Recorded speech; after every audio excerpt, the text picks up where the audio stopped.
What up, man?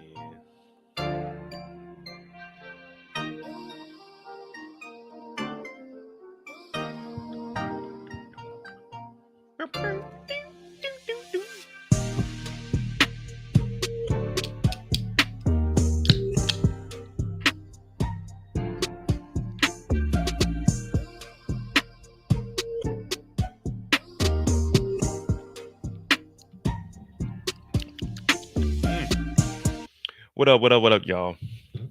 I'm MoeDotJ. This is the Mo you know, and today we're going to be talking about the United Auto Workers and them being on strike. Now, I think the last strike that they had was 2019. We're going to go back and verify that. But the reason I wanted to talk about this today is because this is the first time in history that the strike is against the big three: GM, Ford, and Dodge. Now, we know up under GM, we got GM, GMC, Cadillac. Who else do they still got? They used to have Pontiac. Pontiac's gone. They used to have then they had another company that was gone. I think they just got the Hummers back. Then up on the then Ford got a couple of things. Ford got Lincoln. Dodge is Chrysler, Chevy Dahmer. What up, Torian? So this actually affects a lot of us. Now you got to remember, in America, there are certain companies that the country can't let fail. So this is very important because you got the auto workers, you got the airlines. Those are two industries that the United States cannot fumble. They can't fumble the auto workers. They definitely can't fumble the planes. And then we also got the TV, film, and writers, actors on strike. So right now, America is getting slapped upside their head, left and right. Pink, pink, pink. Every time you look up, someone's getting hit over their head.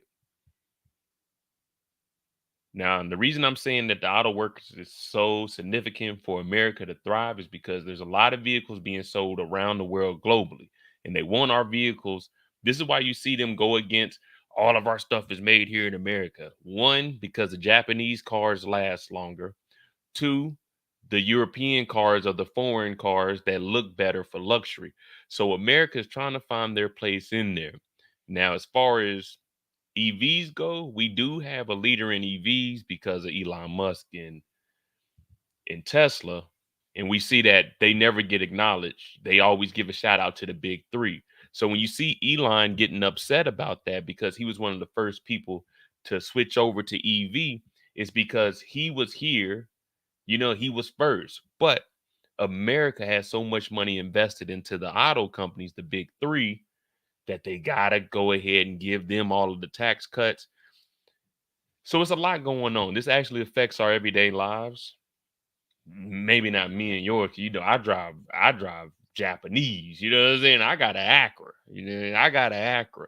An Acura is part of the Honda family, just like Toyota has Lexus. Everyone has your regular models, and then you got your luxury brands. So before we jump into this, hit that like button, hit that subscribe button. We're gonna follow some updates. I even got the actual lawyers from the United Auto Workers that are representing them. We're going to listen to a little bit of them because there's some things I didn't know about. Some workers are still working, but they're not under contract, which means it's kind of a gray area. We'll let the lawyer explain that, but I was looking that up. My cousin, the one I always tell you guys about that I'm so proud of because he owns a boat. It's my older cousin. He's on strike. So, we're gonna go ahead and talk about this. You know what I mean? What up, Torian, Eric, Tamika, Kendall, you know what I'm saying? My family, the ones close to us, they're in here. Uh yeah, let me see real quick. So we got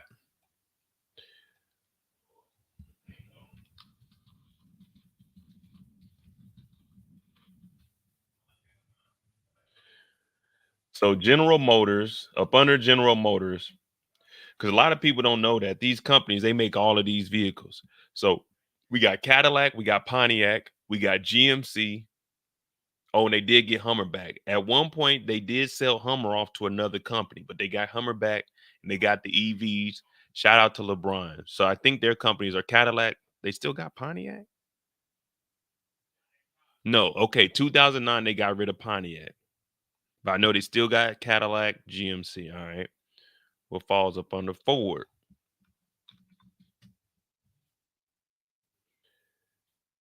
Ford has Lincoln and Trawler.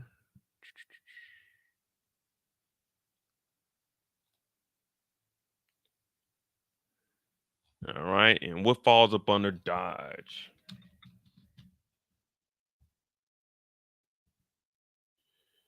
Well, I think it's actually Chrysler. My bad.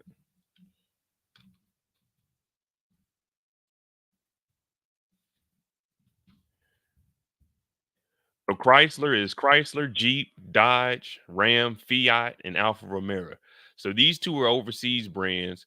Then you got Dodge, but the Ram company has its own. So they do their own thing for the trucks. Then Dodge will do like your Caravans, your Dodge Avengers, your Chargers, Jeep, and Chrysler. So these big three, this is the first time that all of them are on strike at the same time. So this is over what, 10, 12 different automotive brands up under these big three that are all on strike at this moment. Now they're saying it's roughly 13,000 people, something like that, walked out, I think Thursday in Detroit. I think that's what they were saying. Yeah, it says workers strike at all three automakers, a new tactic to squeeze companies for better pay. Now, the reason they're going on strike is like anybody else going on strike. They want better pay. And I'm thinking one of the CEOs brought home maybe $20 million last year. So if he's bringing home 20,000, I mean $20 million, you already know everyone's about to be in an uproar about that. So for the first time in history, union workers strike against all big three automakers. What we're covering. Talks resumed Saturday. So this morning, I went to a football game. They were over here negotiating. Chrysler is now Stellantis. Okay, okay. See, Miss Renee know a little more than I do. Stellantis. Bad. It says what we're covering. Talks resumed Saturday as the UAW strike against General Motors, Ford, and Stellantis. That don't even sound right, Stellantis. Entered in the second day. It's the first time that members have struck all three unionized U.S. automakers at the same time. President Joe Biden has called the automakers to improve their offers, saying they should go further to ensure the record profits mean record contracts for the UAW. Now, my father just bought a brand new truck last week. Well, actually, on Thursday of last week, he got a brand new truck right before the strike happened too. Now, the strike is unusual in that the union is not having all 145,000 members walk out simultaneously. Instead, it has selected one large assembly plant for each company. And this is what I was talking about, where some people will still be working, but they're offsetting it and staggering it out. So it'll still hurt the automotive company so they can continue to strike. But these people are on non-contracts. They can't lose their jobs, they can't be fired, they can't lose wages or anything, but they have rights, but it's, let's just say it's like 80% rights that they have. So when you see that each one of the big three factories, they still have one of the factories up and running because they got to keep a certain amount of vehicles on. Hey, you got to do it. You got to do it. I'm gonna go and explain that because there's another article about that where they got to have a certain amount of vehicles produced each and every year. Now I know in 2035, California will no longer sell new vehicles unless they're EV. California.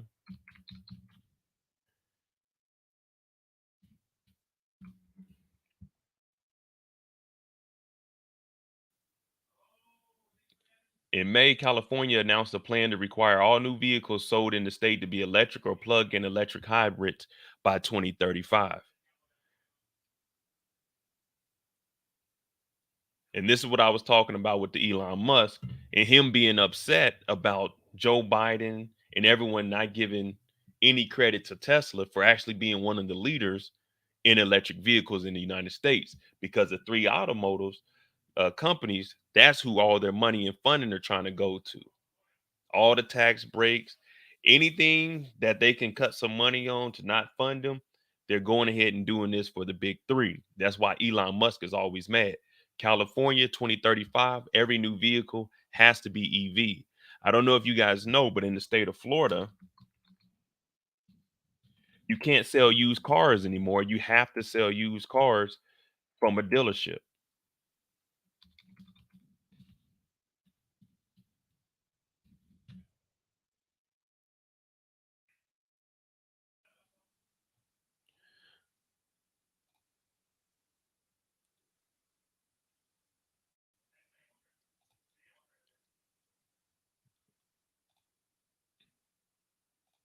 Governor DeSantis signs a bill to ban direct to consumer car sales. So even if you have a used vehicle in the state of Florida, what he wants you to do, you have to take it to a dealership because what they're trying to do is keep the money into these dealerships.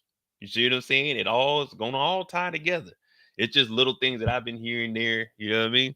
So what he wants you to do, instead of me selling my car out of my lot, I need to take it to a dealership. I take it to the dealership and they will sell the used car. You see what I'm saying? He's trying to ban me from selling to you and make you route through the dealership.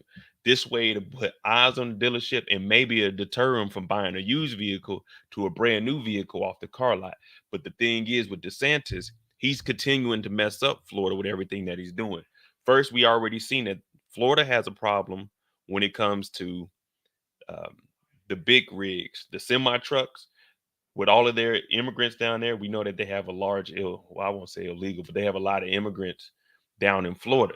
So banning all of them from being able to drive has backed everything up out there.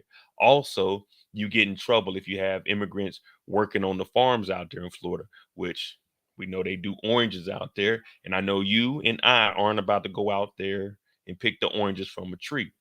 So DeSantis is tearing things up down here, but that's slowly but surely going to happen. We already knew Florida was going to be probably one of the first places, followed by Texas. But that's neither here or there. We're talking about the automotive companies. I just wanted to point that out that DeSantis is doing some shit behind the scenes. I know a lot of people probably didn't pay no attention to it, but it is what it is. All right, where are we at? Okay. The union has made ambitious demands in wages, benefits, and job protections. With all three automakers reporting record or near record profits, the union is trying to recapture many benefits workers have given up over a decade ago when the companies were on the brink of bankruptcy. See, this is my thing. The United States is not going to let the big three go bankrupt. Why?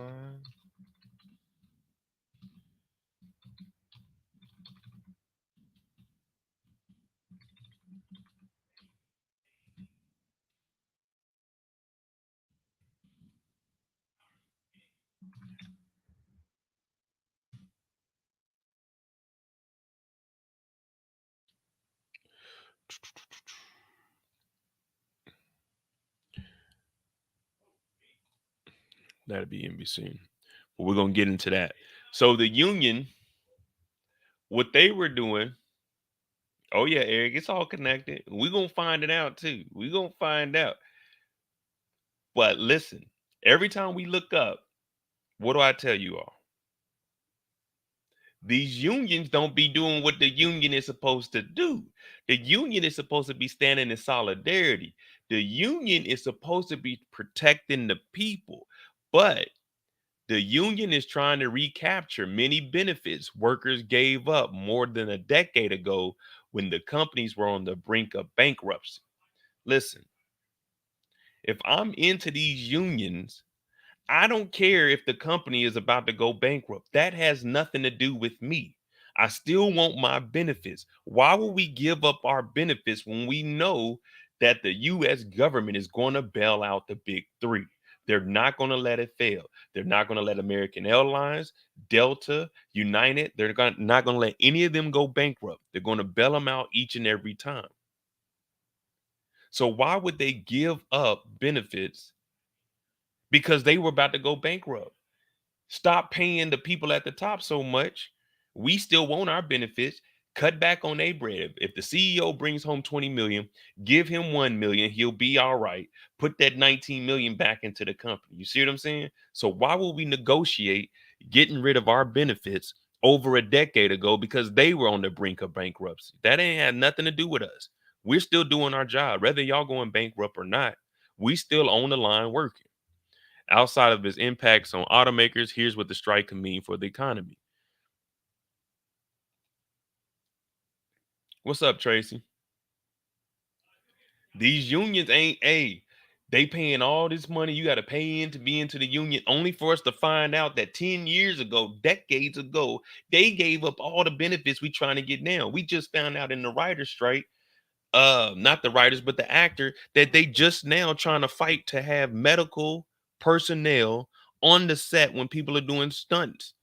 Like, that's common sense. You would have medical personnel out here. What is the union doing? Why are we paying all these lawyers this much money for them to get on here and tell us how amazing of a job the workers are doing when y'all got rid of our benefits because we were working hard to try to come down and let's reason with the automakers? Man, fuck the automakers. We not reasoning with them. We are the people. If it ain't for us, the automakers ain't making shit. The people are making everything. You see what I'm saying? So when you look at these unions, yes, the unions are in place. They cover you. Don't get me wrong. They're good.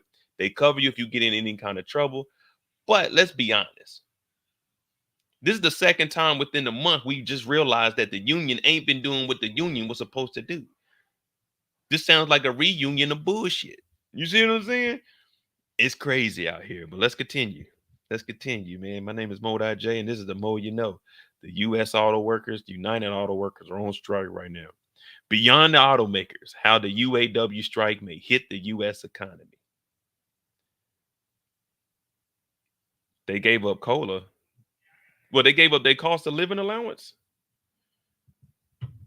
If y'all didn't know what COLA meant, it stands for cost of living allowance. So basically, every year, like when I was in the military, to make it simple, we get a cost of living. So when you go overseas or you go to a country where it's more expensive than the United States, you get a COLA allowance. So each check they give you maybe $200, $300 to offset the price of maybe how much it is to go off base and get food. You see what I'm saying? So it's just a cost of living allowance, and it typically goes up every year, and it kind of matches the inflation. You see what I'm saying? But if they got rid of the cost of living allowance, I'm gonna look that up. Let me see how it affects the economy. And we're gonna look up their COLA and see how much it was. So for my disability, every year our disability goes up. They're looking, I think last year or 2021 going into 22 was the highest, 3.6% raise. And then next year, I think we're getting a 3.1% raise. So that's something serious right there. Cola can definitely help out. It can take care of your utilities at the house, your water, your electricity. It can take care of all that. That extra $200, $300 makes a huge difference. I know all of y'all were ballers and y'all think, oh, that's pocket change. But trust me, an extra 200, 300, if I was making an extra $200, $300 each month, man, think about it. Think about it. 5 months, I got a band. That's an extra band that I didn't have. But beyond the automakers, how the UAW strike may hit the U.S. economy. And I definitely, what we need though for our disability, we need that to go up. We need that to go up like a 5%. I'm trying to get 4 bands a month, baby. I'm trying to get 4 bands a month. You know what I mean? Right now, I'm at like 36. You know what I'm saying? 100%, 30%. You know what I'm saying? 36 a month ain't bad. But look, that little 300, 400 I was telling y'all about, they send me $300, $400 more a month. That's 4 bands a month for the rest of my life. 48 a year just to live. Just to live, 48 a year. So that extra, listen, that extra three, $400 makes a huge difference. I always tell you, it's not how much you make, it's what you do with it. You see what I'm saying? It's what you do with it. Beyond the automakers, how the UAW strike may hit the US economy. Hopefully it don't hit my economy. Because if it do, I'm just gonna go give me another, saying another Acra. With the UAW historic strike officially underway, experts say that the U.S. economy is already getting bruised, but the strike's impact isn't likely to push the nation into a recession. Well, of course, we know that. That's because the unionized part of the industry, while still at large, is not a big piece of the national economy as it once was. And this is what I was talking about back in the day. Remember, they said decades ago they were on the brink of going bankrupt. But what did I tell you? The government's not going to let them go bankrupt. So that's why it's not that big of an effect now, is because they put, saying they got these bailouts and everything already prepared. But Gabriel Elkrich, uh, an economic forecaster at the University of Michigan, told CNN the ultimate impact of the strike depends on things: how long the strike lasts, if companies lay off workers at other plants, how many workers walk off their jobs, and how long the unions and companies take to negotiate a deal. The president, Sean Fain, said, "We're not going to wreck the economy. The truth is, we're going to wreck the billionaire economy." And that's exactly what I was saying about stop taking the benefits away from the workers and go to the people at the top. There's no reason the CEO should be bringing in $20 million and we talking about going on strike. While it estimates the economic impact of the strike don't point at a wrecking the economy, the damage would be significant. For an instance, if the UAW workers at Ford, GM, and Stellantis strike for 10 days, it would cost the U.S. economy $5 billion. So every 10 days is $5 billion. Okay, every 10 days. What is today? The 16th?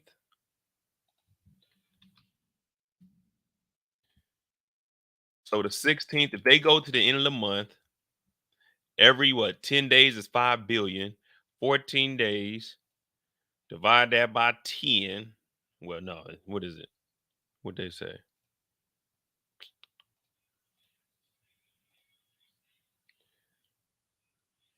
All right, strike is 10 days, 5 billion. So that's 14 days to the end of the month, $10 billion in 20 days. So by the end of the month, roughly about 15 to 20 billion dollars is what it'll cost the US economy. So unlike the writers, these three here, you always hear everyone say, but these are the uneducated. Man, Biden's America. This ain't got nothing to do with Biden. You see what I'm saying?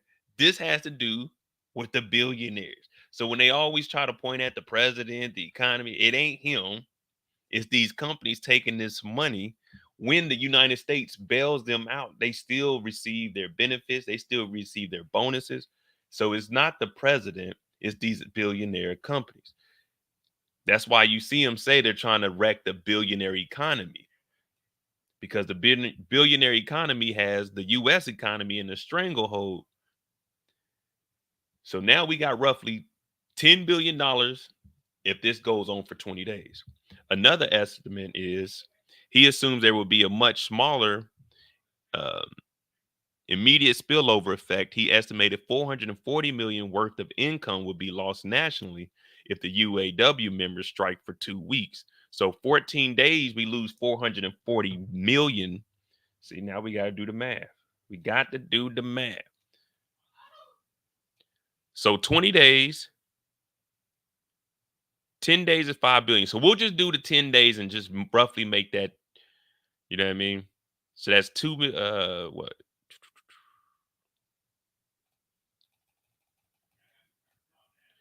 5 billion divided by 10 days.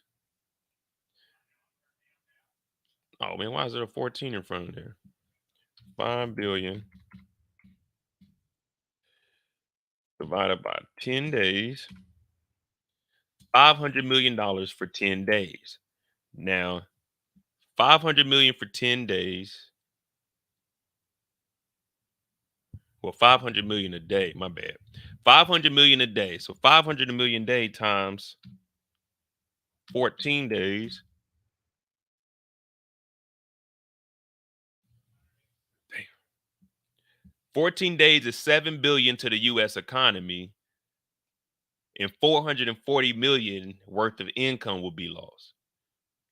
So $7.4 billion with the economy, and how much money will be lost from the workers in 2 weeks. And if all UAW members strike for 2 weeks, if the strike lasts 8 weeks, it estimates 9.1 billion to hit in incomes nationwide. So 7 in 2 weeks, 7.5 billion, 440 million. Damn. 7 billion to the economy, 400 million to the incomes, but over 8 weeks, it'd be 9.1 billion dollars lost from income nationwide for all of the workers. For all of the workers. Now in 10 days, they already got half of what it would be for 8 weeks in salaries and income. You see what I'm saying? So it's affecting the economy and it's no, not a fucking affecting everybody around us because with all these people losing jobs, roughly what 130,000 people, it's gonna get ugly out here. Here are ways the U.S. economy could get hurt by the strike. Businesses near the strikes will see revenue slow. Although striking members will be receiving 500 a week in strike pay, it likely won't be sufficient enough to keep them on their normal spending. That means local businesses near the strikes will lose out on revenue. If the strike goes on long enough, it could lead employers near the affected auto plants to lay off workers, said Tyler, vice president and director of public policy at the Anderson Economic Group.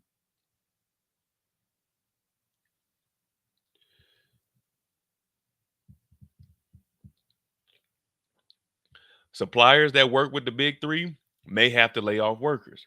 Now, you remember, I think it's Ford that says everything Ford builds is here in the United States. But if they're on strike, that means everyone that works on any kind of equipment, any kind of automotive pieces that go to the plant, they're going to eventually get affected by that. And then wherever they get it from, and then in their communities, any plants that they work around, it's going to be a ripple effect. And we already hear just off of income alone, $9 billion for 8 weeks off of income of employees. That's $9 billion that's not going into the economy on top of the $5 billion for every 10 days. You see what I'm saying? You got to separate them. 9 billion in incomes. That means us, the consumers, spending that money. The effect from that 9 billion in that 8 weeks, it only takes 10 days to lose $5 billion. That's just from them not being open and working and money being spent. Well, money can't be spent if they're all laid off. So it's going to, hey, it might get ugly here depending on how long this lasts. Plus, you got to remember, we got the TV and film, the writers, they're on strike also. So it's getting ugly out here. Let's see. Because car inventories nationally are still below pre pandemic levels, the big three automakers are going to be anxious to restart production as soon as the strike ends. That's why he expects them to delay canceling orders by suppliers with suppliers for necessary parts as long as possible. And that's what I mean. I don't know what it's called, but the automakers they have to reach a certain amount of vehicles each year that they deliver. So when they put this out, not only are they putting that out for us, the consumers, to know, and them they're supposed to be transparent, but you got to remember that the stakeholders, they're also interested. Now, if you're telling me your company, we're going to be investing, we're going to be put billions of dollars into your company, you have to guarantee us that you can get a certain amount of numbers of vehicles produced each year. This showing us that you're continually working and it's worth our investment. Now, if they're going on strike, you see what they're trying to say. They're trying to delay canceling any orders. So any orders that are already out there, they're just waiting for them to be fulfilled. And you never want your dealership to look empty. That's why when you pull up to a dealership, you always see the vehicles lined up around the outside to make it look full.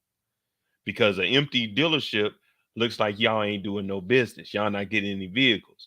Now, the more vehicles you have there, they always keep it full, and you see that they rotate them all the time. Whatever they think is in at the moment, it all plays a part together.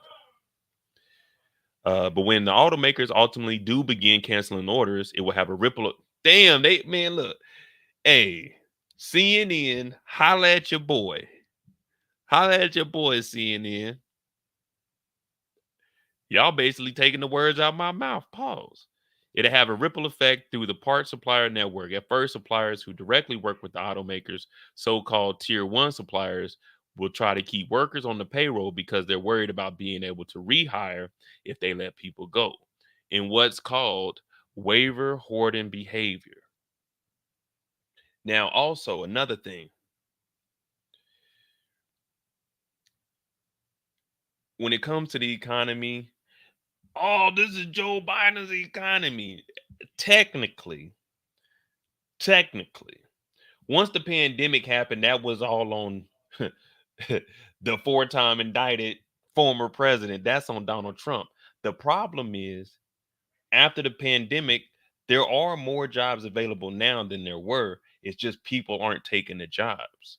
You see what I'm saying? And they even explain it here. It's hard to be able to rehire people. Once they get laid off, a lot of people aren't going back into the workplace. You see what I'm saying?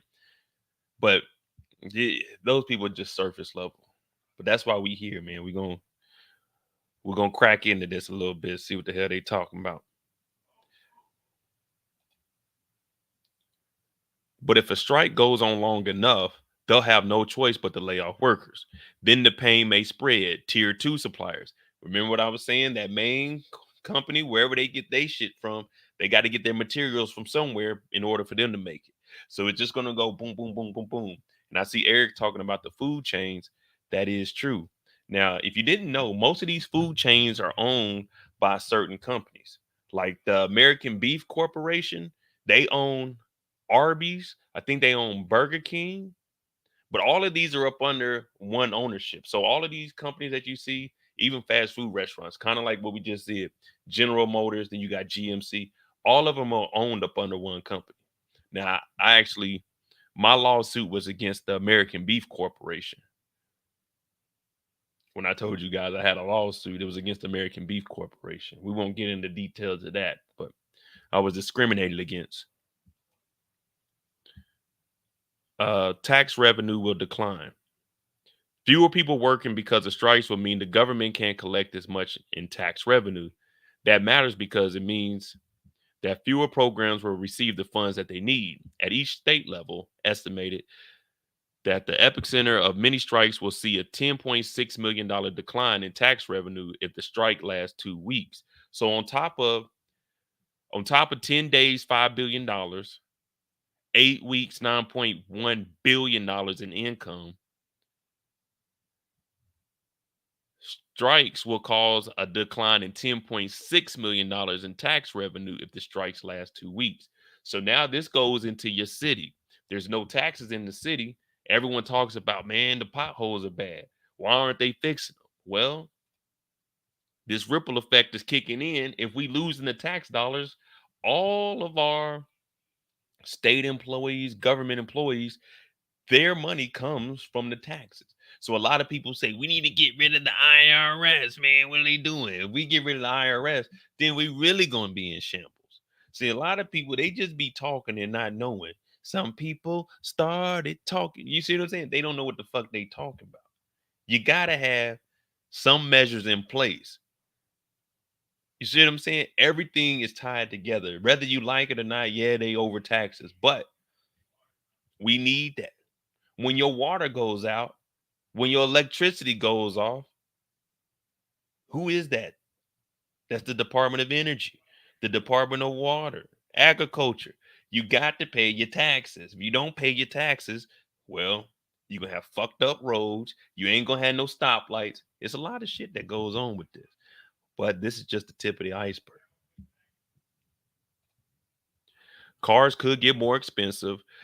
Let me tell you, cars are already expensive. Out there in California, man, the cars are up like 10, 15% compared to anywhere else.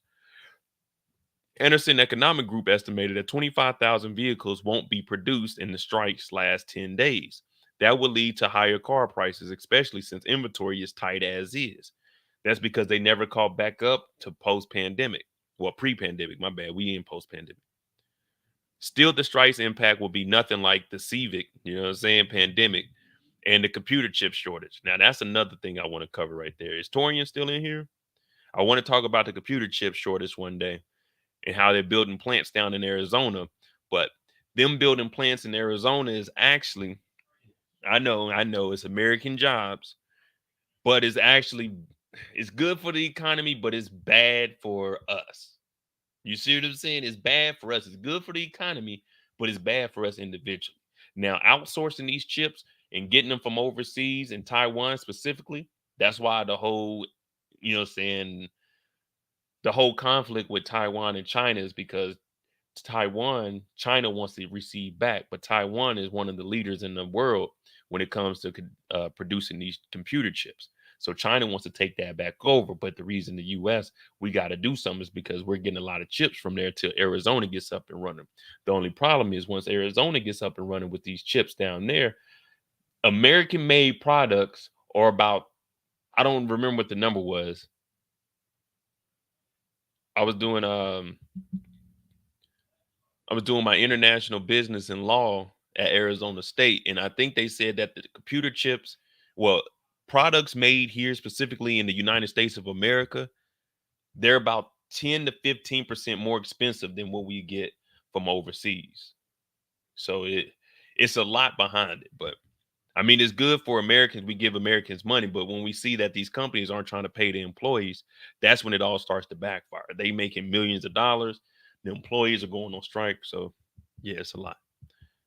As it stands, prices for new vehicles are almost up 3% from last year, according to the August Consumer Price Index. All right, I'm gonna drop the link if you want to join. But yeah, I definitely want to do a whole segment on the computer chips. Now, it's not as bad, but it's still going to get there. All right. What a strike would mean for the economy. Strike leading to layoffs at Ford, GM, Fairfax. Here we go. This is the company. This is where my cousin works. He works at the Fairfax one, Kansas City, Kansas. This is across the bridge. Yeah, this is where my cousin works at this one.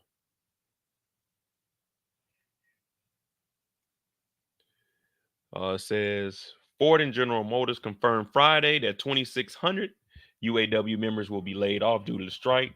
The union has 12,700 workers at 3 assembly plants on strike since early Friday, but that's less than 10% of the 145,000 members around 100 factories. So right now, like I think Miss Renee said that they're staggering the strike. My daughter's plant is still working, but my son-in-law's plant has their assignment on when to start striking. Exactly. That's what I was mentioning earlier. They're trying to stagger it out so it will still hurt. And that's why I was bringing up that a lot of these members, they're not on contract right now. What up, Torian? What's going on? Man, just seeing what the United States of America is doing. I don't know if it was you I told or somebody else that noticed how all these strikes are happening in a domino effect. Like they're all happening one after after another. I don't think you. I think I had talked about it in Detroit's voice chat yesterday, but you weren't in there yet. And I was saying how all these strikes are happening all at one time. Like they're not happening like one here, then a few months pass, and then another one might happen. But they're all happening one behind the other. I mean, you had the writer strike, then you had the actors going on strike with the writers, then you had the possibility of the video game industry going on strike. You had the UPS workers went on strike. They got theirs resolved. And now you have this strike. And the thing is, there's going to be more strikes to come because those there's going to be more things that are going to be connected to those industries that's going to end up falling by the wayside as well.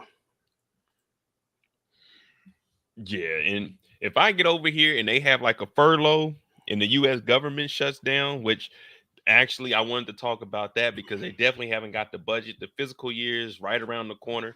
So I do want to talk about that. There's a whole bunch of stuff I want to talk about. But if they do have a furlough, I mean, I'm just going to be on live all the time, you know what I'm saying, getting it. Which would be fine for me. I'm totally fine with them having a furlough. Just let me get over there and I can travel. That's coming right around the corner too. They do that every year. Yeah, the thing is, when I was in the military, whenever they had furlough, them the government employees, they had every other Friday off. So they would leave our work, like any work that they had, they would leave it for us. Shoot, I can't wait to be on the other side now. Let me see. So I'm here it is, working on it. This is what you're talking about, Miss Renee. What up, Brillo?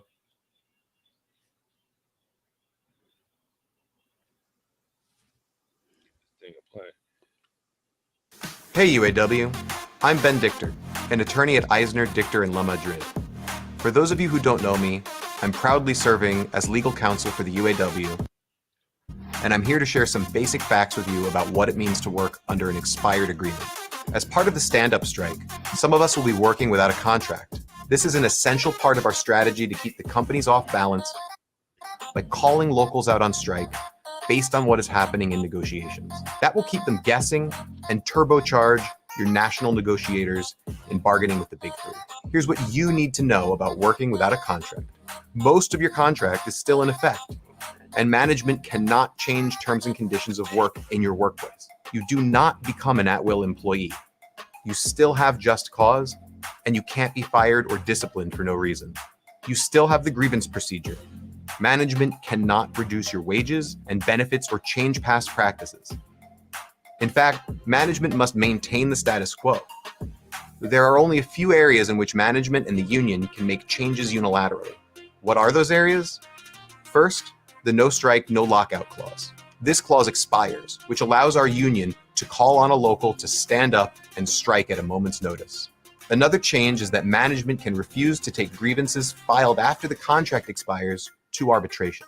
However, that doesn't mean the union doesn't have a way to settle a grievance. We can file charges with the National Labor Relations Board, and if the issue is significant enough, we can even strike.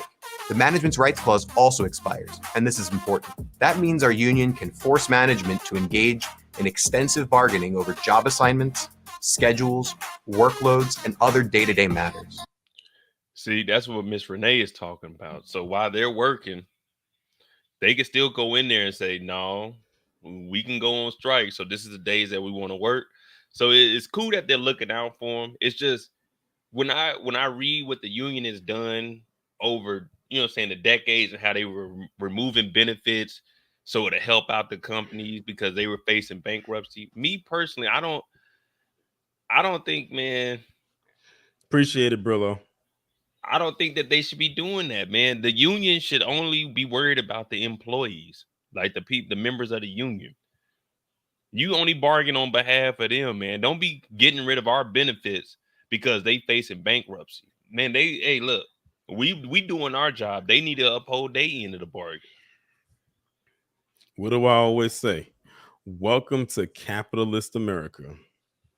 It's crazy because a lot of people want that capitalist society, but they don't want that capitalist society problem. I mean, I don't have a problem with it. I like it. You're just one person.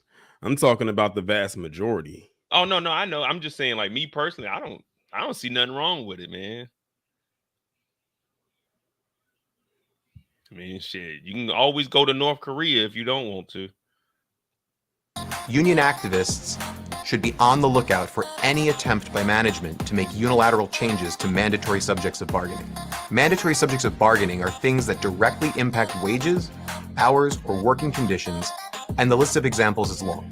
Examples include wages, disciplinary rules, job assignments, layoffs, subcontracting, overtime pay, shift premiums, incentive pay, bonuses, break time, workload, seniority, health and safety, vacation, personal time, health benefits, your pension, profit sharing, work rules, even the prices of food in the snack machines. That list might sound long, but it's far.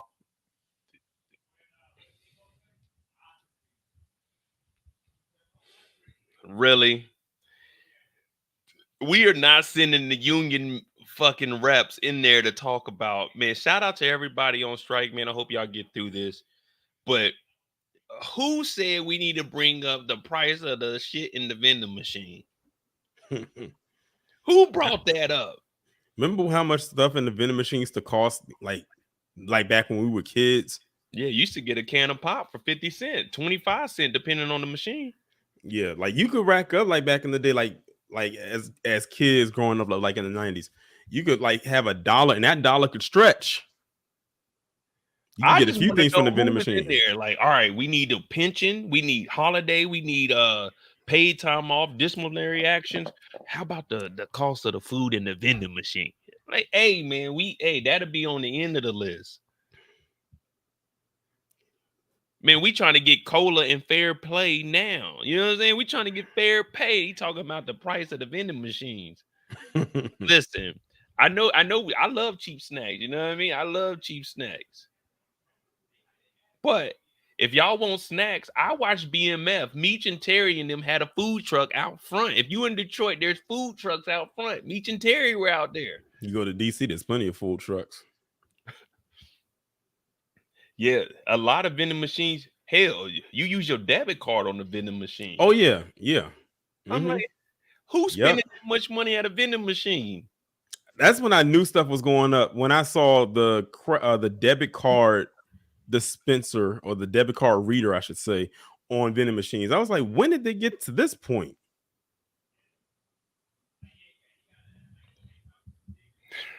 I mean, shout out to them though, because I know after a hard day of work, sometimes you do forget your lunch.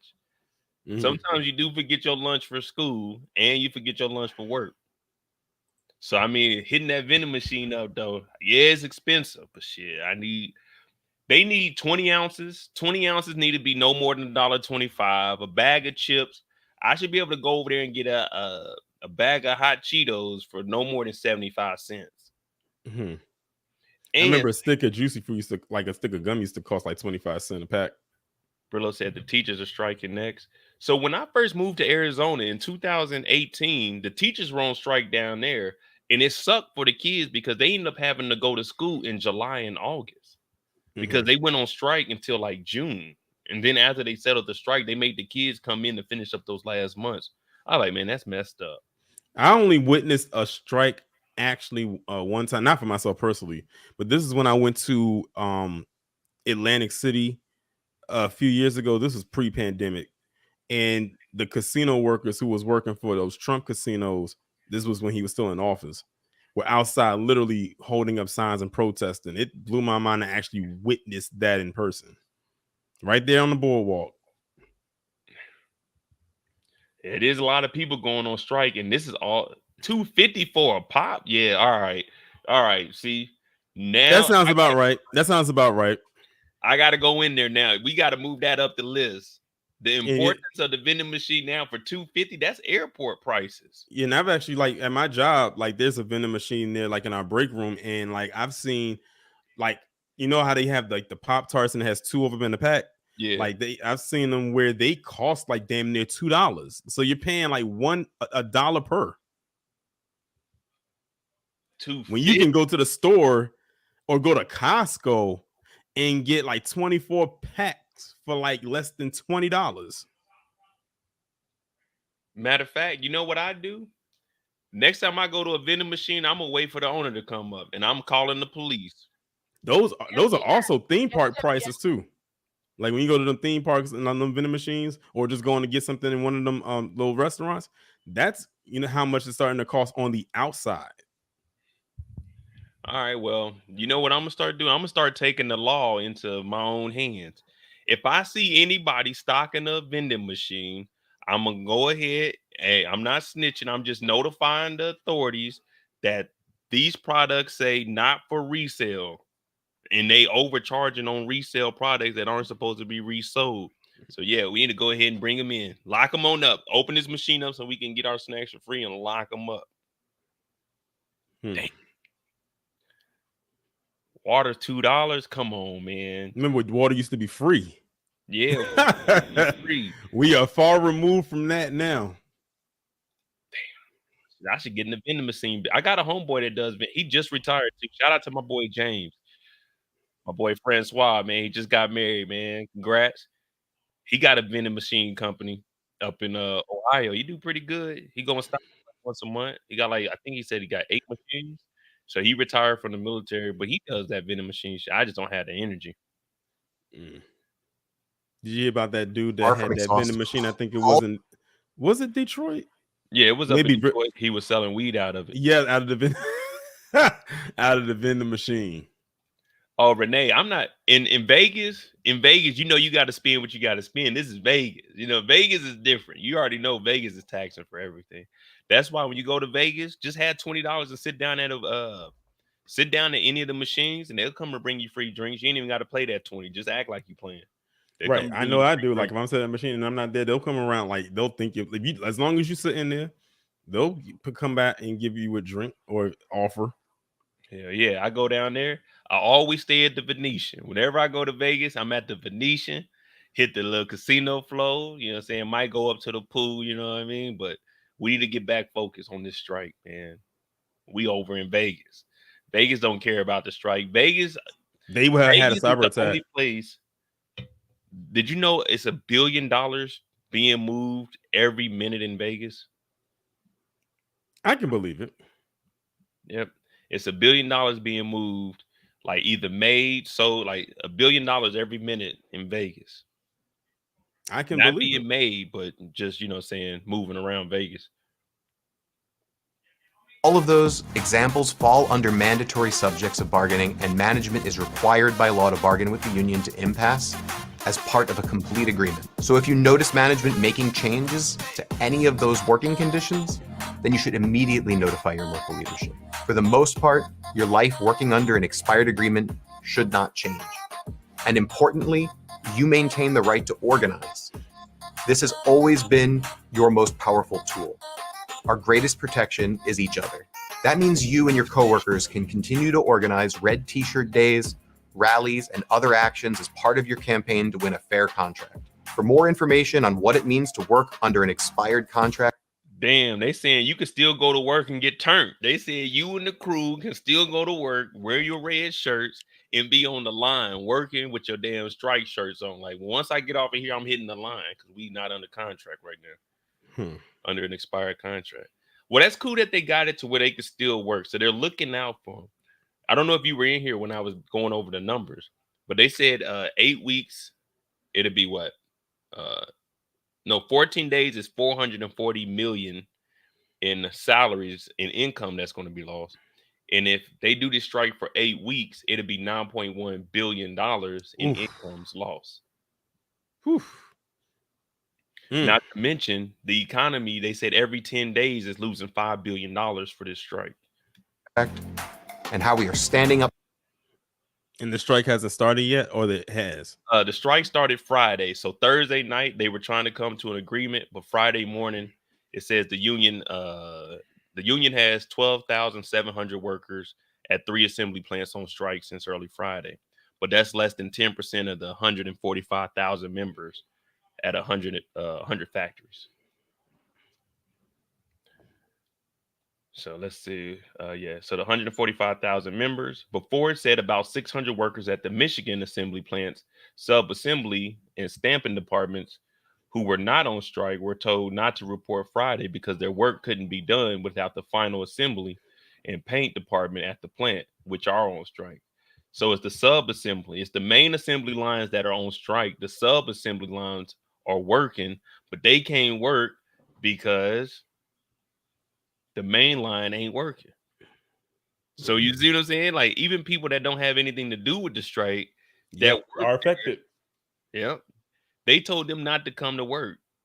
No, I'm coming to we're the 600 workers should have said no, we're whatever union they're in, they just said no, we're coming to work.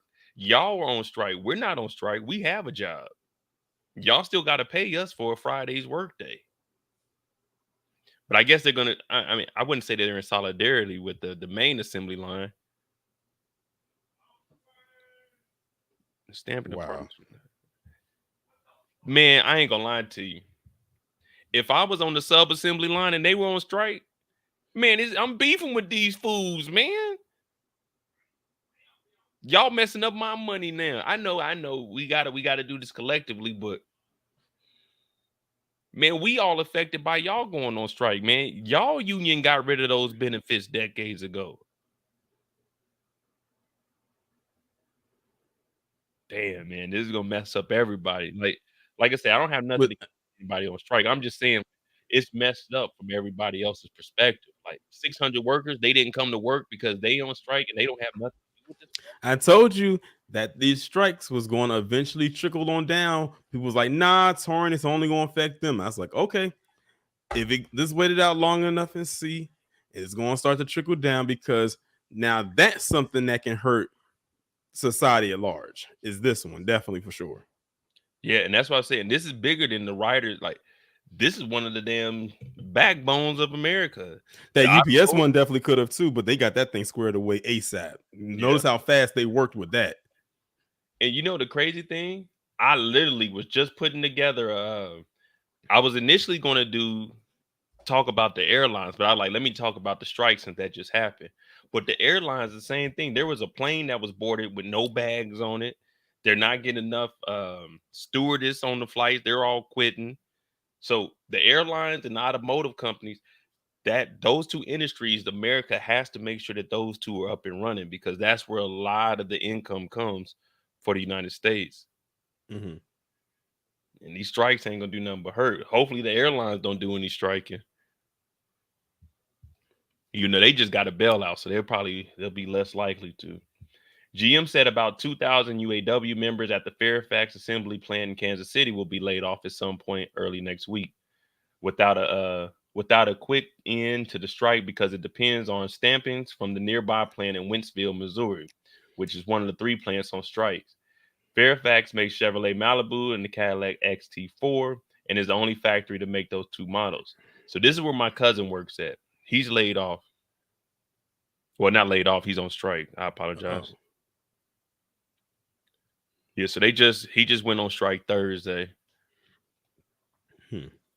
Uh, Like, has he like? Have you like asked him any like questions about it? no, so I haven't talked to him about it. I think he's gonna be coming to my mom's house later on today, so I'm gonna talk to him and just see what he says about it. But I remember they went on strike like it's like 18, 17, maybe 19 or something like that. They went on strike. But he said for them, they just go out there and they just do the little picketing and they strike for a little bit. They got like set times to go out there. I'm gonna see if anything's different. Of course, you know, I can't bring him on here to talk about it, but Yeah. so Stellantis, that's the new company that owns Dodge and Chrysler and Jeep, which builds vehicles for those companies, Jeep, Ram, Dodge, Chrysler brands, has not announced any ripple effects from the strike leading to layoffs as of yet. When the UAW announced plans targeted strikes against only a certain number of facilities, many experts were expecting it to strike plants that made parts such as engines and transmissions. Striking even one of the automakers' transmission plants will result in a 75% cut of the company's U.S. vehicle output. So just the transmission, if they stop the transmission, that cuts 75%, and they only run it at 25%. Damn. This production gonna be real slow. And I don't know if you heard, they said that they're trying to delay canceling any orders that they have because they need to have as many on the lots as possible before this strike. Because if this strike continues on, hey, we put in those orders, y'all need to deliver those. But it also works for the dealership. So one thing that happens when these companies, whenever you hear them say we have a targeted of let's say 25,000 vehicles for this year, they Mhm. have to meet those numbers. Once these companies start putting in these orders to the dealerships, if they don't get that order fulfilled by the companies, the automakers, they can Mhm. take action into that. So that's why you see them trying to hold off and get as many vehicles produced as possible. Because once these dealerships start looking back at them like, hey, you said you was going to fulfill this order. Hey, we got a contract. You see what I'm saying? So Yeah.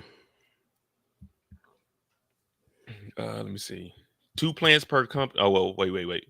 It will result in 75% of the company's U.S. vehicle output, according to the industry consultant Jeff Schuster, the global head of automotive for Global Data. Two plants per company, you can pretty much idle North America.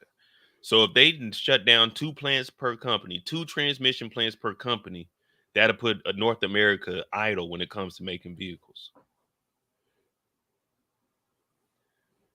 Damn. So that's six plants total. If they shut down six transmission plants total, then North America's done with vehicles. The UAW decided to strike only three major assembly plants, one at each company, at least for now. Oh, so they're using that for leverage. If things don't go right, then they'll start striking the other three companies. Because if six total will idle to North America, they only doing one company at each for now. Mhm. That allowed each company to keep most of its assembly lines working at most of the 145,000 members on the job. The union criticized GM and Ford layoffs and said it was ready if it needed to expand the strike to other plants to ramp up. pressure on the companies. If the big three decide to lay off people who aren't on strike, that's them trying to put a squeeze on our members to settle for less. UAW President Sean said Saturday in a statement, with their record profits, they don't have to lay off a single employee. Missy said it's one at each company. All right, bet. One at each company. So what we're seeing here, they've been laying people off, but they got higher profits than they ever seen before. They got record profits. They're still laying people off. And they're saying that they're trying to lay off people that aren't on the strike to put a squeeze on the people on strike. It's just greed at this point. Oh yeah, it's always about that. It always goes back to money. Always has. My daughter started off at $15.65 an hour, but she's at 32 plus. I think 32 plus years. But she's been there for $32+ oh, an she's hour. at 32. Okay. But she's been there for 9.5 years. That's where you see the difference with Alcoa. Let me see what the General Motors cola is. Then we got some members on strike. Oh, I ain't know there's more down here. Wait, UAW president says 80% of union demands have been left off proposals from big three automakers. What? I can guarantee y'all that the price in the vending machines was not let off. They probably said we'll talk about the price of vending machines. Damn, I didn't know this article was this long. Hold on, let me see. While there were some negotiations, held Friday morning by various subcommittees, the UAW union and automakers, there have been no main table discussions between the two sides. So basically right now, it probably ain't going to start up till Monday. You know, they're not about to be discussing nothing on Saturday. Right. The union instead is focused on a large rally downtown Detroit, which included a march to the nearby General Motors headquarters. The president on Friday disputed President Joe Biden's comments that talks broke down. Let me see. Joe Biden, he made comments Friday.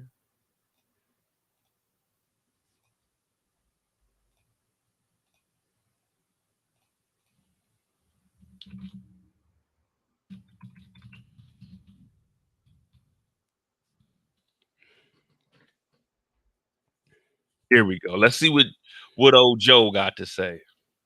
Be careful with that ABC News. I want to talk very briefly about the auto strike. I'd like to say a few words about the contract. Talk to us about that auto strike, Joe. The ABC, they might hit us, Negotiations they might between not. the United Auto Workers. I know they got me yesterday because I was playing something on their website on my live stream. So did it shut down the live stream or just? No, it just said that I couldn't monetize the live stream, but I mean, oh, well, I ain't monetized on this channel anyway, so true. Whether it's yellow or not, it don't. Yeah, like a lot of my live streams aren't even monetized anyway, to be quite honest. Oh, all of my rants that I cut up, none of them are monetized. As soon as I upload them, those hit for yellow, and most of the time there's no ads on them anyway. So, I mean, it is what it is. My live streams, I mean, I can request a review for the most part, but it is what it is. Let's see what old Joe got to say. And the big three auto companies. You know, I've been in touch with both parties since this began over the last few weeks and over the past decade. Auto companies have seen record profits, including the last few years, because of the extraordinary skill and sacrifices of the UAW workers. But those record profits have not been shared fairly, in my view, with those workers. Just as the Treasury Department has released a report pointing out that the most comprehensive report ever dealing with how unions are good for both union workers and non-union workers and the overall economy. Unions raise workers' wages, they said, incomes, increase home ownership, increase retirement savings, increase access to critical benefits like sick leave and childcare, and reduce inequality, all of which strengthen our economy for all workers.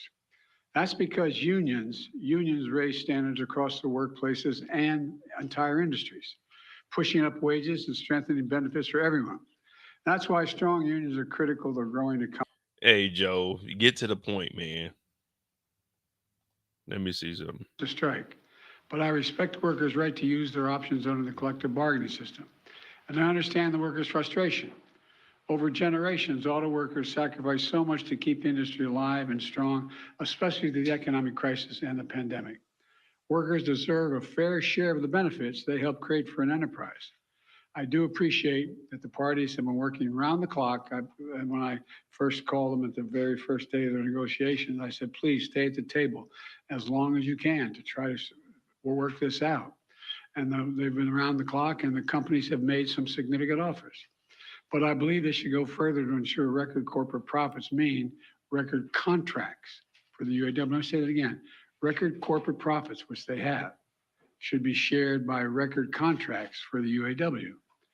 And just as we're building an economy of the future, we need labor agreements for the future. It's my hope that the parties can return to the negotiation table to forge a win-win agreement. To continue our active engagement, I'm dispatching 2 members of my team to Detroit, Acting Labor Secretary Julie Hsu and White House Senior Advisor Gene Sperling, both of them have been involved up to now, to offer their full support for the parties in reaching a contract.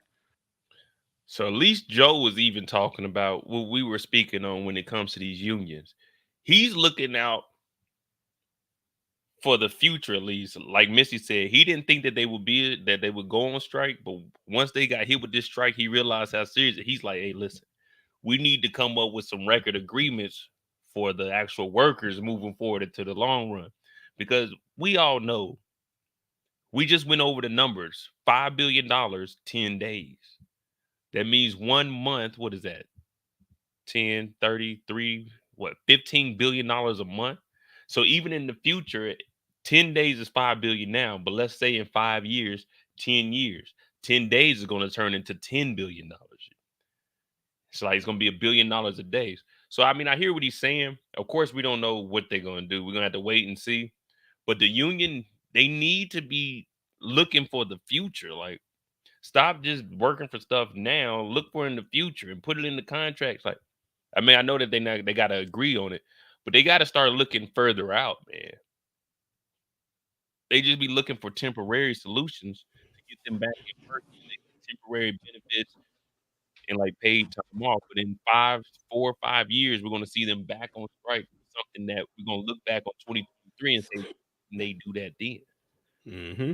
Putting a Band-Aid on a flesh wound. Exactly. The bottom line is that auto workers help create America's middle class. They deserve a contract that sustains them in the middle class. So thank you very much. That's all I'm going to say. Thank you. So he's trying to get them contracts with the job. So not only will you be an employee, you'll be under a contract. Okay. But you got to make sure the details are good. You've been directly involved in the negotiations. Should Hunter get a pardon?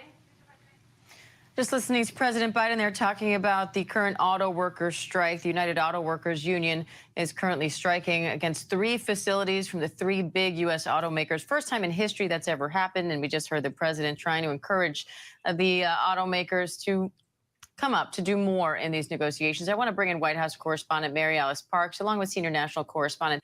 Especially if these automakers continue to get bailed out. Terry Moran, who's on the picket line.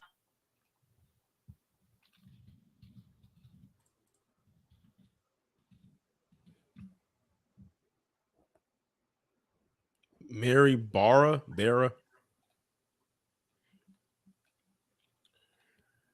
She's frustrated with the auto workers strike that began overnight, said that her company has a very compelling offer for the union.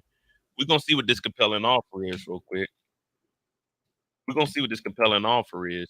$29 million a year. Cut that down to $9 million. That's a compelling offer. Put that $20 million back to the people. $29 million a year.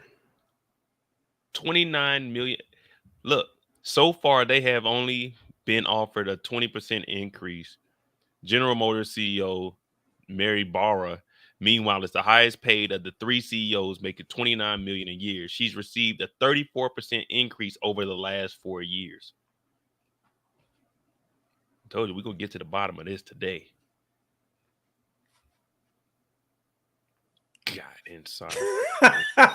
We got the exclusive interview, but you got to pay to get it, man. Right. What's the CNN interview? Barra defending her high. Oh, here we go. Let's find this CNN interview.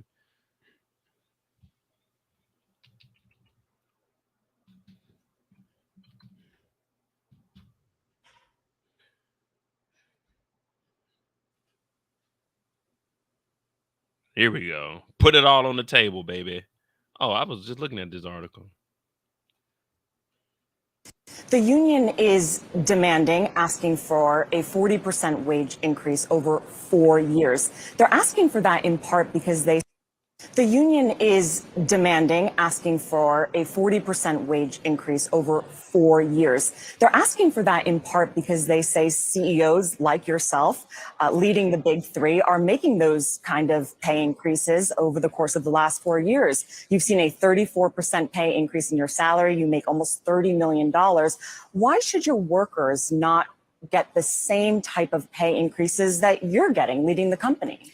Well, if you look at compensation, my compensation, 92% of it is based on performance of the company. I think one of the strong aspects of the way our compensation for our represented employees is designed is not only are we putting a 20% increase on the table, we have profit sharing. So when the company does well, everyone does well. And for the last several years, that's resulted in record profit sharing for our represented employees. And I think you have to look at the whole compensation package, not only 20% increase in gross wage, but also the profit sharing aspect of it, world-class healthcare, and there's several other features. So we think we have a very competitive offer on the table, and that's why we want to get back there and get this done.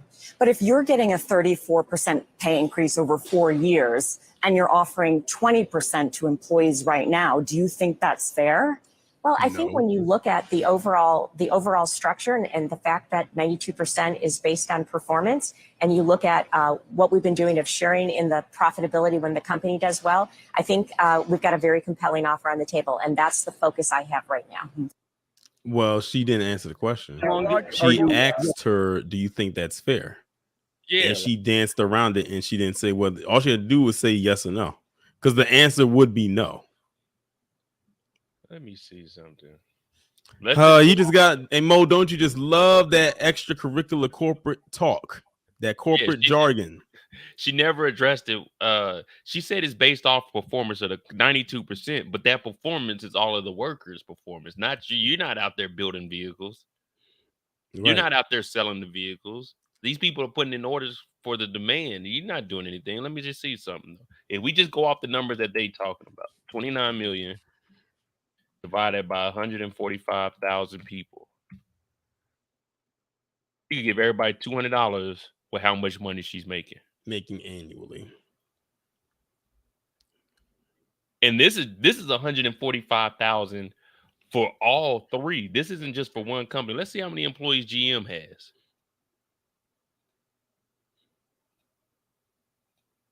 I don't even remember where I was at. What you need to know.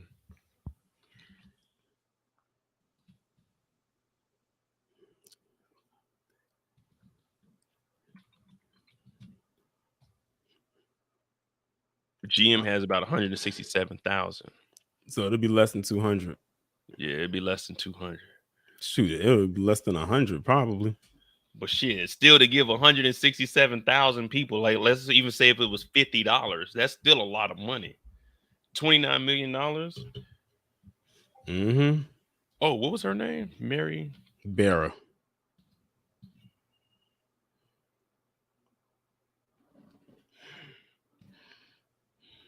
She gets 29 a year. Let me see. Bonuses.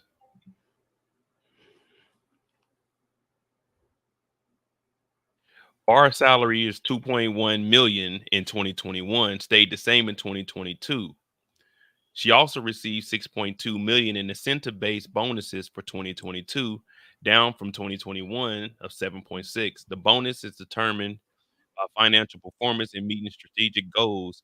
Barra's stock awards were up 14.6 million from the 14.5. So that's where the bulk of her money is coming from. Probably has, so the stock awards is 14 million plus the salary of 2.1, 16. Where's the other 13 million coming from? Where's the other 13 million coming from?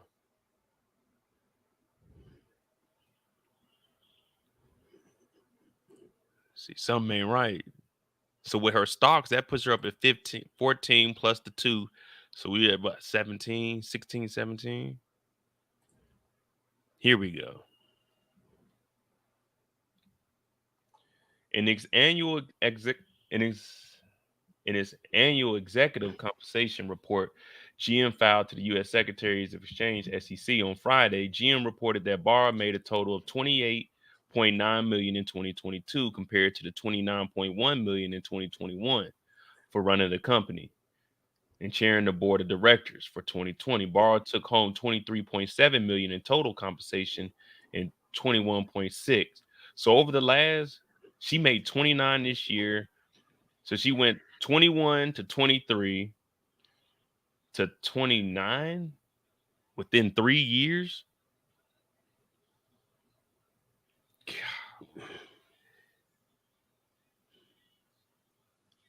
How Barr compares to other CEOs, they call the other CEOs an average Joe. Right. That's how you know you getting money. If 29 million makes the next millionaire an average Joe, that shows you blowing them out the water. In GM's filing, the automaker list Barr's 2021 base salary is 2.1 million, flat compared with 2021. This is the third consecutive year that Barr topped her crosstown rivals. At Ford, the CEO Jim Farley received a total compensation of 21 million. Well, he's not far off. Last year, according to filings at the government last month, Stellantis, which owns Chrysler, Dodge, Jeep, and Ram, reported in February that its CEO Carlos Tavares had a compensation of 24 million, basically 25. So they in the same part, but she's beating them by about $5 million. $5 million to the second place and $8 million to Ford.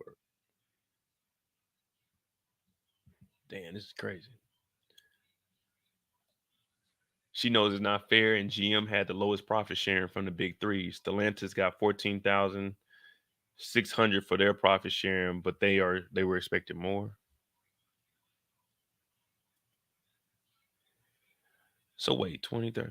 So in 3 years, she made like $70 million. Golly.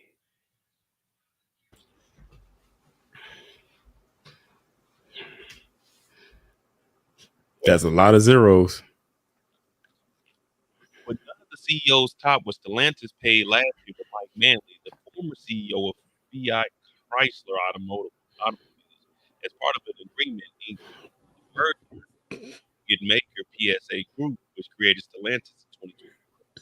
According to the annual SEC filing, Manley, who retired as head of Americas in November 2021 to become the CEO of AutoNation, he was paid $54 million his last year before he.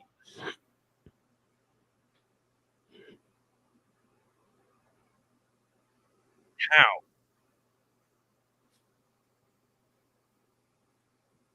He probably set that up. Let me get this 54 million. I'm gonna go ahead and step down and grab me another job at the AutoNation.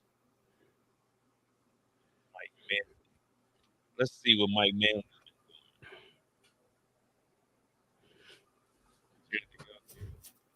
Oh, here we go. What the company pays Barr.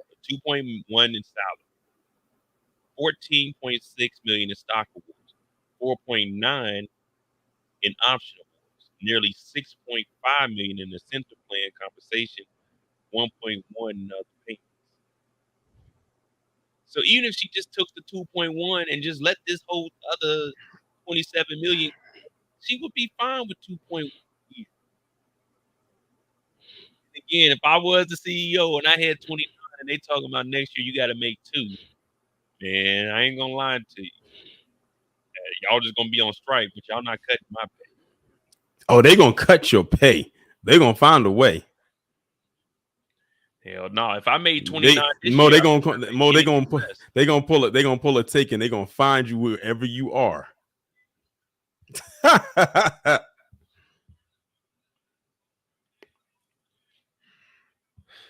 And these people are jumping up $1 million every year. Damn. All right, let me see. So Joe Biden talked about that. Today we're rallying our members. Tomorrow we expect to be bargaining table. The next move by the union could be to expand the strike beyond 3 assembly plants. Now on strike, a Ford plant in Warren, Michigan, Stellantis plant in Toledo, Ohio, and a General Motors plant in Winsfield, Missouri. The union has made it clear that it's prepared to expand the strike pending the status of negotiation. Since most auto plants don't work 7 days a week, it's less likely that there will be an expensive of the strike over the weekend, though that could change on Monday. That's what me and you were talking about. They're not going to be sitting down at the negotiation table on a Saturday. We got Nah. football on. We trying to chill. Y'all just got to They wait. say they trying to enjoy these last few days of summer. Yeah, and enjoying their millions of dollars. Of course, they probably on an island somewhere. An announcement to expand the strike as well as which plants will strike will likely come in the evening. They also disclosed that the street strikes just after 10 p.m. Eastern Wednesday night, and by midnight, the UAW was on strike. All right. They said 80% of the union demands have been left off proposals for the big three automakers. I wonder what these are. Hopefully they tell us. They haven't addressed 80% of the striking United Workers members' demands. 80% of our member demands were left off the proposals. They fall way short of where they need to be. Oh, this is going to, hey, they're probably going to be on strike for a while. How long are you saying? You think I was saying the actors writers' strike? Yeah, the writers and The actors. writers? I said November. February. Yeah. You said November? Mm-hmm.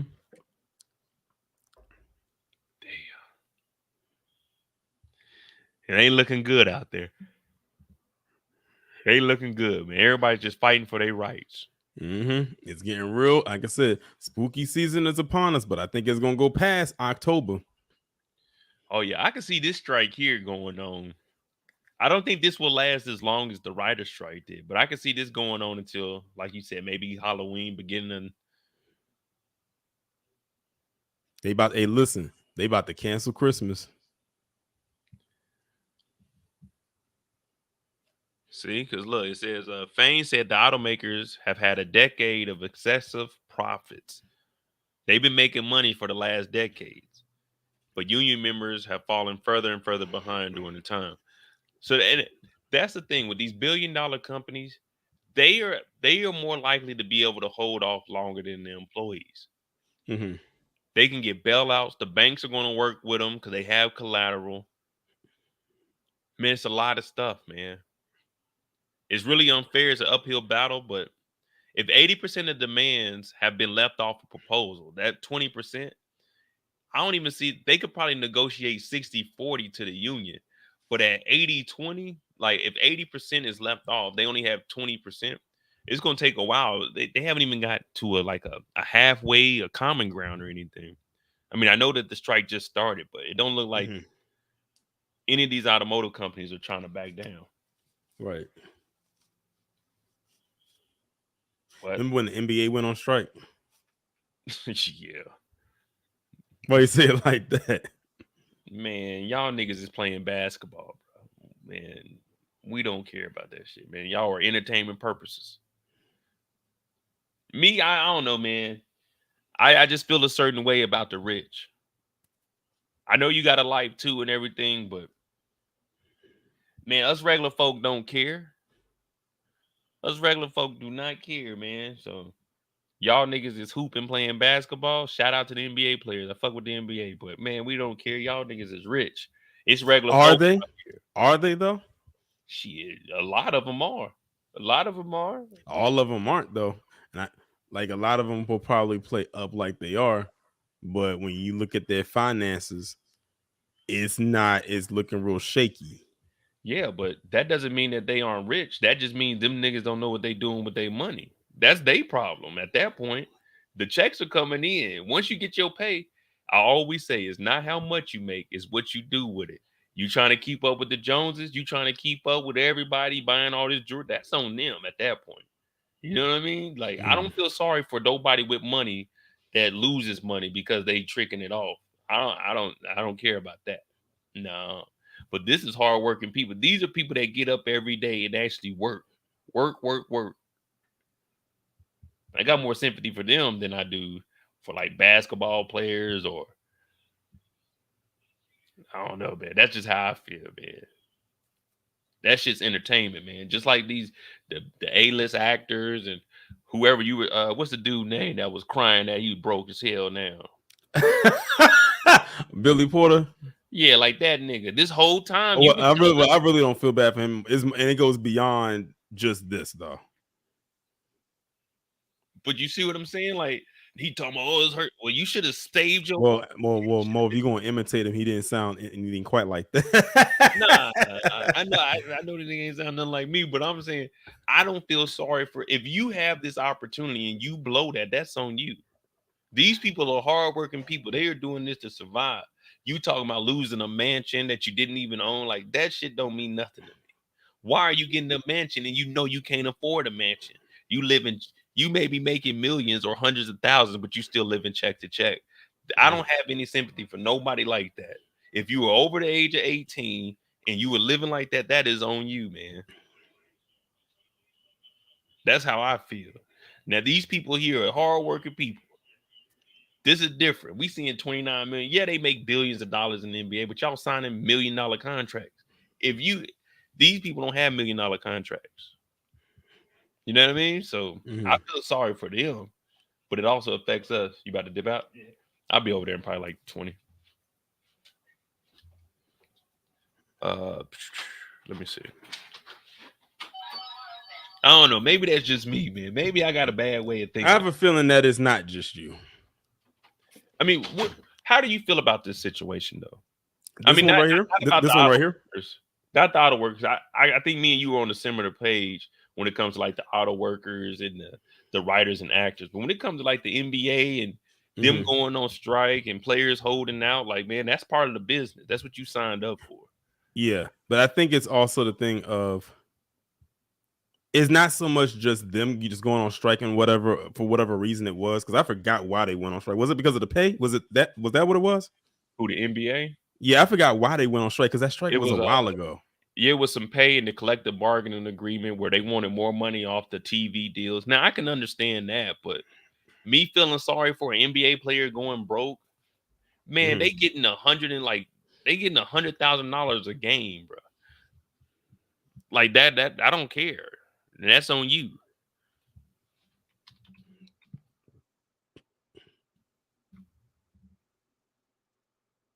Minimum salary for players signing contracts in 2023-2024 will amount to over $1.1 million. The lowest you can get is $1.1 million. Estimated that last year was $925,000. If you can't manage $1 million in a year, if you go broke when you making $1 million a year, that's on you. That ain't got nothing to do with us. I do not care for you. I don't give a damn what you're going through. If you can't manage $1 million, that is on you. You better get you a $200,000 house. You don't need $1 million house with $1 million contract. That's on these fools, man. That's them. I don't care about that. $1 million. A lot of people don't see $1 million in their lifetime. When did that strike happen? Let me see. And then we can see what the minimum salary was for that year. 2011. 2011. I know it was it was different. You talking about what, 13 years ago? Well, no, 12 years ago.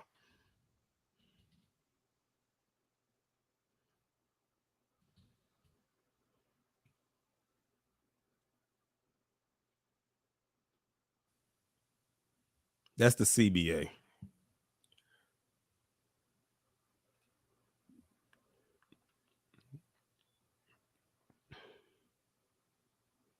No, literally, what was the salary cap in the NBA in 2011? Well, that's the salary cap for the teams. That's how much the team can spend on players each year. NBA minimum salaries. Sports track. Here we go. That's still the CBA. That's still the CBA. No, this is the NBA minimum salaries here. The CBA means that's the what's the name? Damn, what the hell is it called? The CBA is just the collective bargaining agreement. Oh, okay. That's just what that's called. So the minimum salary was $400,000 in 2011.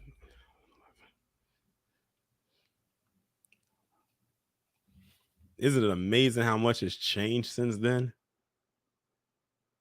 Of course, the cost of living was way different then.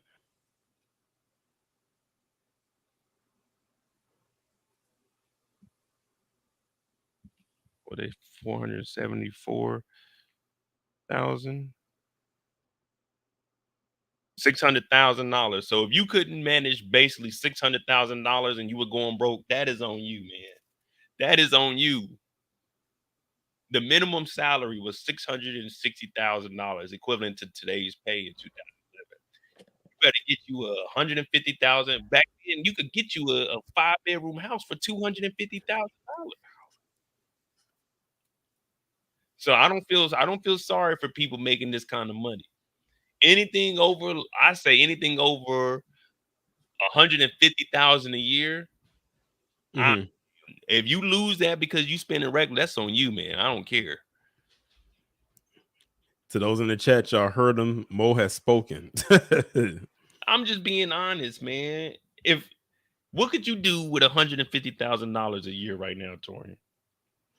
I wouldn't know. I need to make $150,000 a year to actually know what I would do, but I know I wouldn't trick it off. I know that's for damn sure. Exactly. They get Because this because money. because like because to some people, $150,000 can go really fast.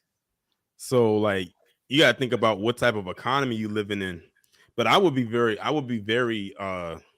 frugal with it, and it doesn't mean you're being cheap. It just means you're being smart with your money. That's how I live right now. No matter how much money I make, and I'm making more money than I ever did in my lifetime. I'm still living the same way, man. I'm on here with t-shirts. Y'all not seeing every now and then I might pop up with a designer shirt on, but I'm not buying all that reckless shit.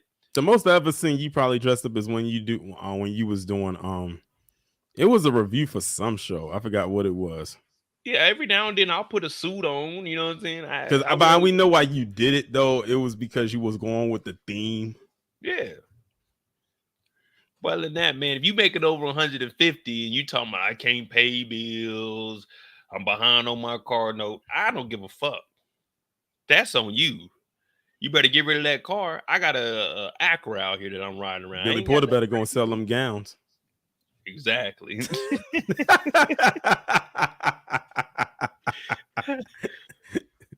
Damn. Shit, man. Next year be the first year. Next year I'll be making roughly about 100 a year. Next year, like outside of YouTube and everything, like with me working, my disability and like my houses and everything, I'll be making about 100 a year while I'm living overseas. So that'd be my first time ever experienced that. Most of the time I've been around like the 70, but man, I still live like I only make like $50,000, man. That I don't know, man. I don't know, man. I just can't feel sorry for him. You hear me? I'm talking about if I can get an extra $200, or if I even said if I can get my YouTube where I average about 5,000 monthly for the year. Mm-hmm. I remember experiencing that one time, but that was back when I was uploading 3 videos a day. But that is so taxing for me. So I stopped. So of course I knew by me doing 1 a day, it was going to drop. But you know what? It didn't drop drastically. Like I'm still like in a range. So I'm still good. Like as a matter of fact, last month I was actually shocked at how good I did when I looked at the payout that I will get next Friday. Well, this upcoming Friday. Was it Friday? Thursday. Yeah, Thursday. Yeah, I mean, like for me, yeah, I had months. Don't get me wrong. I always said if I ever make a $10,000 month, I'm gonna give back $1,000. I'm just gonna be giving away money. Like if I ever do a $10,000 month, I'm gonna give away money. When we do all of these little Mo Spy stuff, I'm gonna be doing like $20 for the answers and stuff. But I mean, I had months where I was doing good, but man, like I said, in June, July, man, I maybe made like $700. I'm not really making a lot of money off of YouTube right now. Yeah, I said during them power months. Yeah, like and so you was doing you was doing real good during those power months. So for me, I just look at it like this, man. If I can manage the little bit of money that I get, if you making over 150 and you can't manage that, that's on you, man. I ain't. It is. And I've been in the room with people who, and I kid you not, I've been in the room with people who make $150,000 a month, not annually, but a month. And they are young. And when I say young, I'm talking about like barely into their 20s. Yeah, I got a couple of people I can call on. They getting that money out there, but I'm like, And they're not in entertainment or anything like that. Like Renee said, it sound like her daughter. Yeah, I save all my money, man. I don't like spending money. Now, if I take a trip, that's different. I take a trip, I could do. I came out here with $600 cash.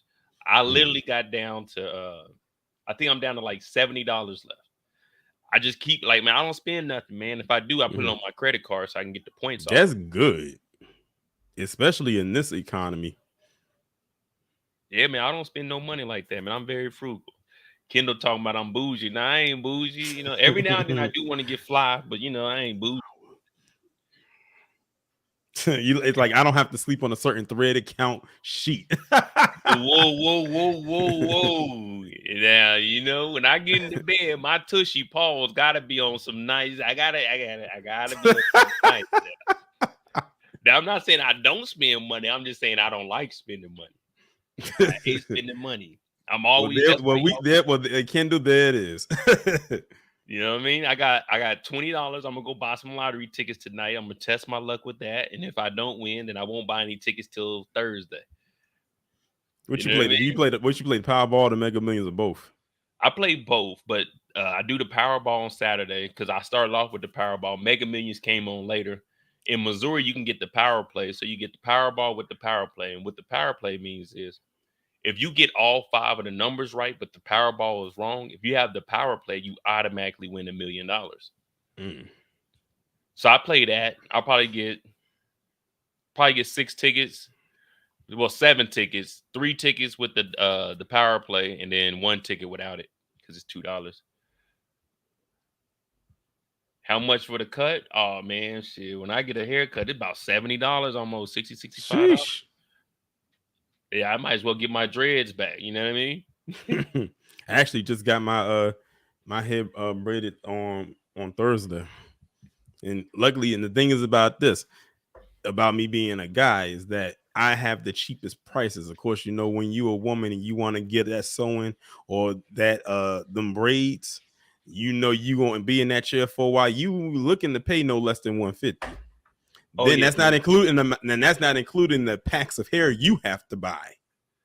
Back when I used to get my dreads washed and retwisted, man, I was only paying like $70. Now I'm paying that for a haircut. I still got my locks too. Before I cut them off for the military, about the middle of my back. They over at my parents' house. I might get them and take them with me and have them put them back in my head. Reinstall them? Yes, sir. So I can skip the little, the little short stage. You know what I mean? Damn. Let me hear what the president of the union had to say, and I'm gonna head out of here. It's actually starting to rain. Hopefully they cooked over there. Let me see what they got to say. And then we can that sucks for you that it rained over there because it ain't raining over here. Well, it's good because remember I told you I was supposed to be watering the grass for 3 weeks, 2 times a day. I'm glad it finally rained. And look, nature is doing your chores.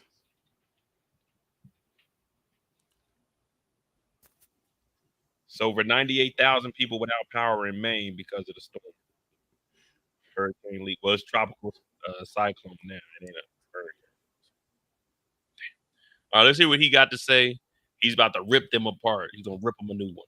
Ready for this strike to last? We're ready for this strike to last as long as it takes.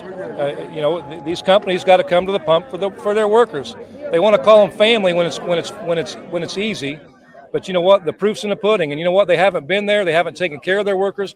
We went backwards in the last 16 years, backwards, while the CEOs gave themselves 40% pay increase. What I tell you, stop worrying about helping them out. Oh, they're going bankrupt.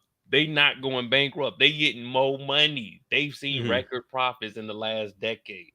I like that part when he said that, it all sounds good when they want to call us family when things are going good, but let's see where they put their money where their mouth is. I like that he said that because I swear, every company does that family pep talk, but they don't mean nothing if it comes to this. And yeah, like you said, this is something that's been festering for years. But like I said, these strikes are never an overnight thing. Nah, he said we here to stay forever, however long it takes. He asked them for like a specific like time set. He says we are willing to stay out here for as long as it takes. That's never a good response to get to a question like that. Well, it's good for him because the longer he's there, he's getting paid. These people aren't getting paid. You see what I'm saying? Yeah, it sounds good for you. I mean, I know you stand up for the people, but you getting paid right now. All of our dues have been going to you. Put that on the You know shirt. what I mean? Like, even though you representing us, you working, we not working. Increases in the last 4 years alone. Profits have been through the roof. $250 billion in profit in the last decade. $21 billion in the first 6 months. The price of cars went up 30%. Our pay went up 6%. Inflation went up 19%. We're going backwards, and they want to call us greedy. They got the whole thing backwards. What would you say to the CEOs of these auto companies that say the union has not been acting Kiss in my good ass. faith, that there were Just if he delays? says it. What do you make of that? Let's talk about what good faith is. They've had our economic demands for 6 weeks. We've told them from day one, we expect a bargain now, not wait till the end. They waited till last week. We had to file unfair labor practice charges on 2 companies to get them to come to the table. So they waited till the last week to want to get down to business. Shame on them, and what they're saying is complete BS. You heard the CEO What'd I of tell Ford you? say Kiss that my it would ass. bankrupt them if they met your demands. What do you think of that? I think it's a joke. You know what? They could double our pay right now. Labor, the cost of labor that goes into a vehicle is 5% of the vehicle. They could double our wages, and they could not raise the price of vehicles. They would still make billions of dollars. It's a lie, like everything else that comes out of their mouth. The strategy is 3 facilities. What impact do you think that could make on the auto industry as a whole across this country? We'll find out. You know what? And it's going to keep on building if they don't come to the table for our members. More facilities are more facilities going to feel this? Are more facilities going on strike? If they don't. Damn. Hey, He's sticking to his word. He didn't mince his words. He didn't stutter. He was like, "This is what it is." Shit. He said they getting paid 19% and we only getting 6%. He said we're going backwards. He said they made $250 billion in profit in the last decade, $21 billion in the first 6 months. Sheesh. He said if they double the salary and not increase the price of the vehicles, they'll still be making billions. Like I said, welcome to capitalist America. Did you hear that though? They said they gave them this 6 weeks ago and they never wanted to look at it or discuss until last week when they went on the strike. Because they probably thought that they wouldn't do a strike, but now it's like, man, fuck y'all. Damn, it's getting ugly out there, man. Jeez. And then they want to sit back and say, how did this happen? What do you mean, how did this happen? You let it happen. Don't try to play now. What's that? I said I stand with the members of the strike, man. It's this only right going to here, get worse before it gets better. Damn. I mean, but that's how it is, man. We all knew what was going to happen. It's bigger than Nino Brown. This is big business. It's bigger than Nino Brown, baby. This is big business, man. I'm about to go ahead and get out of here. I just wanted to hop on here and talk about the automakers. We're going to talk about the airlines a little bit later. I've seen a couple of articles about planes taking off. Some planes don't even have like full capacity. They're taking off without the rest of the the people getting on the planes. They're taking off without bags. So I want to talk about that. I might do that tomorrow during the daytime. I don't know. We'll see. But just a little something I want to talk on. If you haven't joined the Discord, I know on this channel we getting it growing. We're trying to get to 200 subscribers. So I appreciate all of y'all tuning in. Join the Discord. I pinned it in the chat. Thanks to Kindle for that. Thanks to Torian for joining me over here. You know what I'm saying? We just working on building up the channel at this point. But if there's any articles, anything, Torian actually put body cam footage in the Discord. So we're going to probably look at that maybe on Monday or Tuesday. Monday mistakes. I might have something up my sleeve. So you want to be there 8 p.m. Monday night. A giveaway? Nah, ain't no giveaway.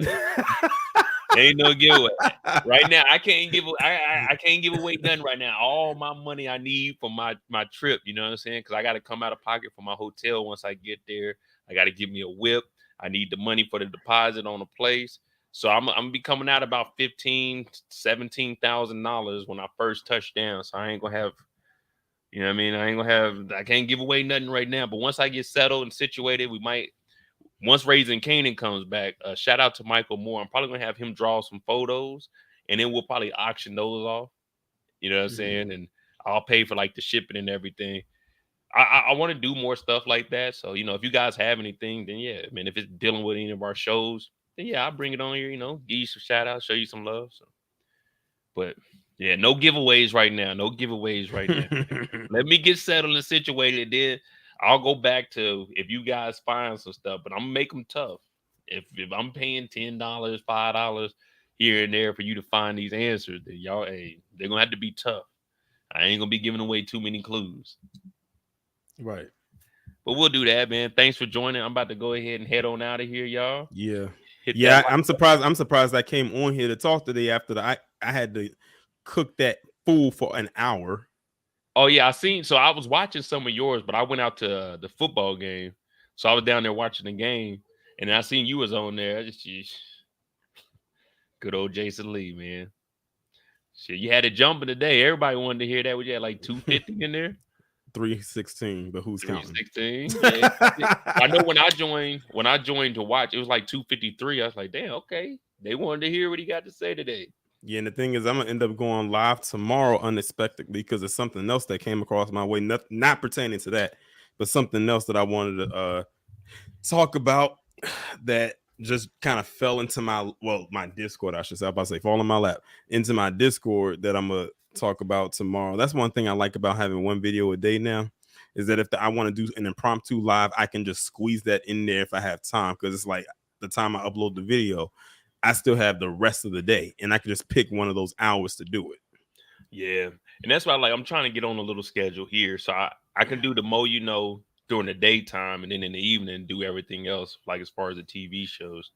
So I'm finally getting on the schedule. But once I get situated and I get my actual work schedule, then we'll definitely have these things rolling.